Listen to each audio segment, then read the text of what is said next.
yang kita definisikan di sini adalah mimpi yang kita lakukan ketika mata kita itu terbuka.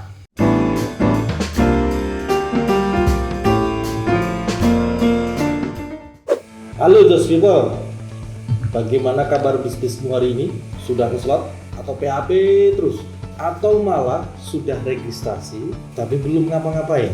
Masih bersama dengan saya, Om Jum, teman itu sukses banget. Selamat malam Om. Selamat malam. Ya. Om Wahyu. Siap. Nggak ada yang lain kan? Yang lainnya belum siap. Nanti semuanya akan mencoba kursi panas ini Om. Oke. Iya. Oke. Malam ini kita ada bahasan yang menarik sekaligus menjadi tujuan dari semua jaringan Om. Jadi malam ini Tujuan ya Om? Iya, tujuan. Kita akan berbicara tentang eksekusi mimpi. Oh iya. Siap. Eksekusi mimpi ya. Iya, jadi kemarin di minggu kemarin kan kita sudah ngobrol tentang bagaimana bisnis Regar Spot. Terus kita juga ngobrol tentang apa itu eksekusi mimpi, bagaimana kita siap kaya atau ternyata malah siap miskin seperti itu. Nah, di minggu ini kita ngobrol tentang eksekusi mimpi. Nah, eksekusi mimpi ini kan jadi salah satu bukan hanya jargon tapi bisa seperti moto bisnis ya Om ya. Itu eksekusi mimpi itu apa dan sebenarnya dulunya apa dasar yang membuat eksekusi mimpi ini dimunculkan di manajemen Om? Oke, jadi gini Om, kalau saya bilang ya, eksekusi mimpi itu sebenarnya hanya sebuah packaging ya. Oke, Packaging, jadi kan ada agak gaya atau style dari seorang pebisnis itu kan macam-macam. Pasti. Cuma waktu itu saya lupa dari referensi buku mana yang saya baca. Pada akhirnya sebuah bisnis itu harus bermuara pada satu hal. Tujuannya, goalnya kan gitu. Oke. Karena bisnis ini kan menghasilkan sesuatu yang berupa fisik ya. Ya. Keuntungan itu kan fisik. Ya. Nah, maka ujung-ujungnya ya pasti harus fisik juga. Ya. Nah, waktu itu saya ingin membuat packaging dari konsep bisnis Regar Spot yang kita tawarkan ke jaringan itu dengan metode yang mudah. Terbesitlah kata eksekusi Mimpi. Eksekusi itu berarti sebuah tindakan mewujudkan mimpi, itu sesuatu yang sangat diinginkan gitu. Nah, dari hal itu latar belakangnya secara konseptual seperti itu, tapi hubungannya dengan bisnis, maka saya bisa tarik ulang seperti ini. Bisnis itu akhirnya akan dinilai dari capaiannya. Betul kan? Dari bisnis itu. Capaiannya. Oke. Capaian sendiri itu adalah sebuah konteks target yang dijalankan di bisnis itu. Ya. Jadi target kemudian menghasilkan capaian. Oke. Nah, jadi memang harus bisa terukur. Nah, ketika kita menjelaskan tentang target, rata-rata orang itu merasa terbebani gitu kan, seperti itu kan.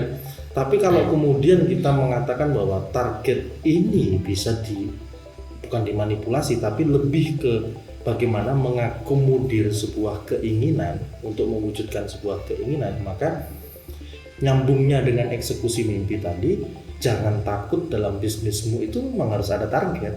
Oke. Dan hasil dari target yang kemudian setelah kita hitung, kemudian ini bisa dipakai untuk mencapai sebuah mimpi yang kita inginkan. Nah, di level inilah kita sebut dengan eksekutor. Oke. Jadi pebisnis yang sudah mampu mengeksekusi mimpinya gitu. Nah, jadi kita akan menghilangkan beberapa paradigma di luar kalau bisnis itu yang penting untung, bisa sekedar jalan, mencukupi kebutuhan dasar, enggak. Tapi bagaimana membuilding dari technical dan mentalitas itu nyambung. Jadi technical bisnisnya benar, mentalitas bisnisnya juga benar. Nah, eksekusi mimpi itu dilatar belakangi dari bagaimana membangun sebuah roadmap, proses, hatinya di situ, pikirannya di situ, tindakannya tergabung dari itu jalan. Oke, berarti eksekusi mimpi ini sebenarnya adalah proses yang kemudian akan menjadi sebuah kayak terminal seperti itu. Ya, artinya ketika memang mungkin banyak orang yang bilang bahwa eksekusi mimpi itu ya physically terus bersifat fisik terus hanya berorientasi hasil, tapi sebenarnya tidak. Secara tadi yang diutarakan sama Om Cum bahwa itu adalah justru malah proses menuju si mimpi itu sendiri. Kalau targetnya tadi kan proses ya. Oke. Target, capaian tadi kan proses menjalankan bisnis. Ya. Lah eksekusi mimpi ini sebuah fisik tujuan fisik tujuan yang akan mengawal dia dari proses perencanaan, pelaksanaan, evaluasi, diulang lagi, perencanaan lagi, pelaksanaan lagi, dievaluasi lagi yang dia akan membuat sebuah jalur. Jadi eksekusi mimpi ini akan membantu seseorang bagaimana bisnisnya selalu on track di apa yang dia jalankan. Makanya tadi ada istilah target, kemudian ada capaian. Kan itu proses. Prosesnya. Nah, eksekusi mimpi membantu bisnisnya itu on track terus. Siap. Lalu terkait tadi kan capaian, terus anggapan, terus bahwa ini adalah hasil fisik dari sebuah proses yang terjadi. Nah, beberapa orang menganggap ini tuh sedikit berlebihan. Nah, mungkin sedikit berlebihan artinya bahwa kita harus punya mimpi yang setinggi langit, walaupun memang sebenarnya menurut kata-kata bijak pun bermimpilah setinggi langit gitu. Asalkan supaya jatuh di antara awan, katakanlah seperti itu. Nah, bagaimana menjelaskan ini menjadi sebuah proses dan bagaimana metode atau triknya sebuah eksekusi mimpi ini bisa berjalan di manajemen. Jadi saya pakai di beberapa metode ada beberapa langkah cara. Tahap pertama atau langkah pertama, mimpi itu syaratnya adalah dia berupa berwujud. Punya ukuran fisik ya, punya bentuk. Bentuk. Jadi karena fisik akhirnya seharusnya nanti pasti bisa diraih, bisa dipegang, bisa dirasakan gitu. Jadi kalau syarat pertamanya ini, mimpi ini kalau tidak berbentuk ya nggak bisa. Dia harus berbentuk gitu. Di beberapa seminar yang kemarin itu saya pernah ngisi di situ, ada yang bertanya, Pak misalkan saya mimpinya itu membahagiakan orang tua. Kebanyakan seperti itu. Menurut Om Wahyu itu mimpi bukan, karena nggak bisa dipegang. Nah, gitu. Tapi kalau saya ingin membahagiakan orang tua dengan membeli motor sendiri atau ingin membiayai sekolah sendiri, seperti itu, atau mengumrohkan orang tua, menghajikan orang tua. Nah, itu ada ukurannya. Nilai dan biayanya jelas. Ada ukurannya. Jadi syarat pertama sebuah mimpi itu memang harus ada wujudnya, ukurannya, bentuknya secara disiplin. Siap. Kemudian syarat keduanya itu diketahui jaraknya. Nah, ini nih yang menarik. Maksudnya seperti apa, Om? Kalau sudah ada bentuknya, pasti akan bisa ketahuan jaraknya. Misalkan gini, kalau dalam bisnis kita hari ini sudah mulai bisnis belum? Berarti anggap saja penghasilan belum? Kemudian kita bermimpi untuk punya sepeda motor. Nah, gitu kan. Nah, sepeda motor ini kembali lagi yang ke syarat pertama, fisik itu yang paling terbagus adalah sampai ke detailannya. Detailnya itu apa? Kalau sepeda motor misalnya sebut saya pengen yang Honda Vario tipe berapa, warnanya apa, itu sampai sedetail itu. Mimpi itu harus dituliskan sampai sedetail itu. Biar jelas. Nah, biar kemudian kita tahu, karena detailnya seperti itu, kita akan tahu jarak kita dengan motor itu. Kalau hari ini kita penghasilan 0 sedangkan motor itu terbeli misalkan di harga 23 juta, maka kan mestinya kalau kita pengen penghasilannya 100.000 per bulan dari 0 hari ini, 100.000 per bulan itu kapan? Terus itu baru dikali berapa untuk sampai bisa membeli itu. Nah, tapi minimal meskipun ini jauhnya sangat memang jauh gitu ya, tapi minimal kita tahu jaraknya, sehingga kita tahu rutenya. Nah, setelah ini teknikal ketiganya adalah perpendek jaraknya. Setelah diketahui, baru kita perpendek jaraknya. Nah, kita masuk ke proses bisnis. Karena salah satu cara memperpendek jarak adalah dengan menjalankan bisnis. Dari yang awalnya kita 0 rupiah per bulan, dari 100.000 kemudian 1 juta, 5 juta, 10 juta. Nah, akhirnya dari apa yang kita capai itu bisa memperpendek jarak ke mimpi yang kita inginkan. Oke. Ya, Itu yang syarat ketiga ya. Iya, Jadi, syarat pertama visinya harus ada. Betul? Ya, betul. Maka kemudian diketahui Jaraknya. Yang ketiga adalah Perpendek jaraknya. Nah, dalam catatan yang keempat, jadi karena ini mimpi, tadi Om bilang bahwa ini kayaknya hal-hal yang sedikit gila ya. Iya. Nah, saya akan membalik. Jadi kalau Anda punya mimpi, terus karena Regar Sport ini kan online ya, kalau saya bilang simpelnya gini, coba mimpimu kamu buat di status Facebookmu. Saya biasanya ngajak jaringan ngomong seperti ini. Yeah. Terus tulis mimpimu di postinganmu, di statusmu di Facebookmu. Kalau sampai orang lain belum ketawa karena mimpi yang kamu sebut, maka kamu masih gagal bermimpi. Masih kurang gila. Oke. Iya, karena mimpi kan bukan sesuatu yang mungkin orang berekspektasi bahwa kita belum pantas ke sana, apalah kita. Ya, kalau mudah berarti bukan mimpi. Kan, gitu. Nah, itu ya. Iya. Nah, yang berikutnya, mimpi itu yang kita definisikan di sini adalah mimpi yang kita lakukan ketika mata kita itu terbuka. Bukan mimpi yang dilakukan pada waktu mata kita tertutup. Nah, itulah metode-metode yang kita bicarakan tentang eksekusi mimpi di Regar Sport, technical eksekusi mimpi di Regar Sport. Oke. Itu berarti trik-triknya seperti itu ya, kurang lebih nanti tadi ada 5 tadi. Iya, betul. Iya. Dan jujur ini udah kita sampaikan ini udah dari beberapa tahun yang lalu. Dari 2014 kita udah ngomong ini. Ketika sudah disampaikan lama, sudah ada yang berhasil ya, Om. Di dalam jaringan kalau misalkan ownernya sudah jelas, kemarin kita sudah sampaikan mimpi-mimpi yang sudah dieksekusi.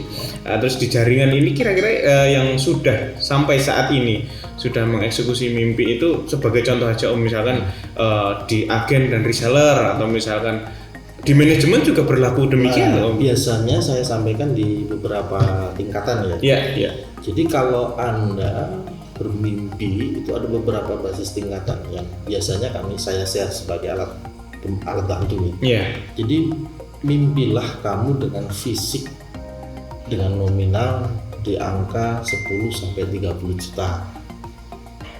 Kemudian yang kedua di angka 50 sampai 150 juta. Yang ketiga di angka 150 sampai 300 juta. Itu fasenya. Fase-fasenya.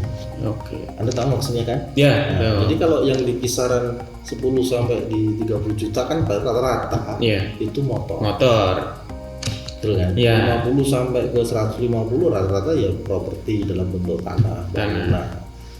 Atau mobil. Nah, kalau yang sudah di 250 sampai 300-an tadi itu sudah benar-benar hunian, rumah, tempat tinggal. Seperti itu. Nah, jadi level-level ini akan menjelaskan bahwa memang seseorang itu ketika bermimpi apapun boleh, tapi pada akhirnya nalarnya, logikanya itu harus benar-benar disesuaikan dengan proses bisnis yang hari ini dia capai. Kita akan bicara lebih lanjut nanti. Iya, artinya mereka juga tidak boleh bermimpi kosong tanpa usaha. Bahkan kan ada yang kegagalan bisnis itu karena manajemennya juga salah kan. Besar pasak daripada tiang. Di nanti secara teknikal kita akan lebih detailkan lagi. Gitu.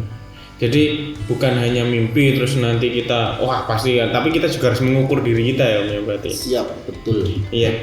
Gitu. Terus kembali lagi Om, berarti sudah sampai sekarang sudah ada beberapa banyak bahkan yang memang sudah mengeksekusi mimpinya Om. Banyak Om. Kalau di manajemen sendiri kan nampak banget ya. Jadi di manajemen kita sendiri di internal banyak banget. Dan saya pengen sesekali ngundang lah. Siapa yang sudah bereksekusi? Rekanan. Rekanan. Jadi ada beberapa rekanan kita yang terkait dengan dealer ya. Jadi ada Om Akhir dari dealer Honda. Kapan-kapan kita undang di sini kan untuk sebenarnya proses eksekusi mimpi yang dikawal Om Akhir dari Honda, kemudian ada Om Tommy yang dari Toyota macam itu. Atau Om Omong. Iya, Om Omong kan dari properti ya. Iya. Itu bisa kita undang nanti untuk memberi benarkah memang ada metode eksekusi mimpi yang dijalankan di internal manajemen? Ya. Kalau kemudian yang ada di eksternal, di jaringan-jaringan ini, ya banyak lah.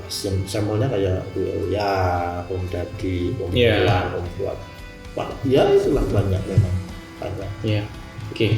Terus kalau itu tadi adalah capaian fisiknya. Nah, tapi secara innernya Om mungkin ya. Apa kegunaan eksekusi mimpi ini? Apakah hanya untuk pelaku, untuk pemuasan diri sendiri mungkin seperti itu, atau ada mungkin yang diharapkan rentetan dari eksekusi mimpi ini? Nah ini Om, jadi kita akan sangat ketakutan kalau eksekusi mimpi ini diartikan sebagai sebuah style. Ya. Ini bahaya kemudian bahaya. Iya. Gitu. Karena tadi saya bilang bahwa manajemen sendiri rata-rata ambruk itu karena kegagalan manajemen keuangan. Ya. Besar pasak daripada tiang tadi yang saya sebutkan. Nah, kalau cara mengawal bahwa kegunaan eksekusi mimpi ini biar benar-benar baliknya ke kita, ke bisnis kita juga luar biasa, maka sebelum seseorang mengeksekusi atau levelnya itu sudah naik ke eksekusi mimpi, dia harus minimal lolos di satu standar. Apa itu? Bahwa apa yang dia kerjakan itu harus mampu menggaji dirinya sendiri dulu. Oke, kemarin kita juga sempat ngobrol itu. Iya, menggaji dirinya sendiri. Jadi, setiap orang ini harus mampu menggaji dirinya sendiri. Nah, seberapa itu? Kalau normatifnya ya sebesar UMK yang ada di masing-masing daerah. Ya. Kalau yang agen yang ada di Aceh ya UMK Aceh misalkan gitu. Nah, kalau memang sudah seperti itu, tujuannya untuk apa ya? Tujuannya karena kebutuhan dasarnya harus terpenuhi dulu. Nah, betul kan? Iya. Buat apa melakukan sebuah style, tapi ternyata keropos di dalam. Iya. Nah, ini harus dilewati dulu. Nah, ketika ini sudah dilewati, maka dia bisa melakukan eksekusi mimpi dengan pertimbangan dari proses capaian yang dilakukan. Gitu. Nah, bisnis pada dasarnya kan harus untung, tapi tidak boleh hanya untung yang berkelanjutan. Akhirnya setelah dia mampu menggaji dirinya sendiri, kelanjutannya ini, growth-nya ini, targetnya kan pasti akan naik. Lah, baik naik maupun turun semuanya harus bisa diukur. Nah, dari konsep ini kemudian eksekusi mimpi ini minimal kegunaan kedua itu akan selalu menjamin bahwa pelaku bisnis atau owner atau jaringan itu on track dari proses awalnya sampai ke akhirnya. Nah, kegagalan seseorang juga karena nggak fokus, seperti itu kan, nggak konsisten, nggak fokus, apalagi lah hal-hal yang membuat pembiasan dari tindakan segala macam. Nah, eksekusi mimpi itu akan membantu orang untuk on track terus, konsisten terus, fokus terus seperti itu. Nah, itu kegunaan kedua. Kegunaan ketiganya tadilah kalau saya bilang bahwa style itu perlu, tapi minimal bukan karena metodenya yang salah. Nah, style itu perlu. Saya bilang perlu. Pebisnis harus butuh style gitu. Nah, ketika stylenya naik, maka akan ada kepercayaan dari lingkungannya. Loh, kegunaannya itu apa? Misalkan gini, dulu agen di awal-awal pasti akan bilang bahwa saya nyari 5 versus 1 itu berat. Nah, kenapa? Ya karena belum ada buktinya yang dilihat oleh orang lain. Kayak saya kemarin udah ngomong kan, bangun SDM dari 2014 itu baru selesai 2017. Loh, karena belum ada jaminannya. Kenapa kok 2017? Salah satunya adalah eksekusi mimpi saya itu baru dimulai 2017 gitu.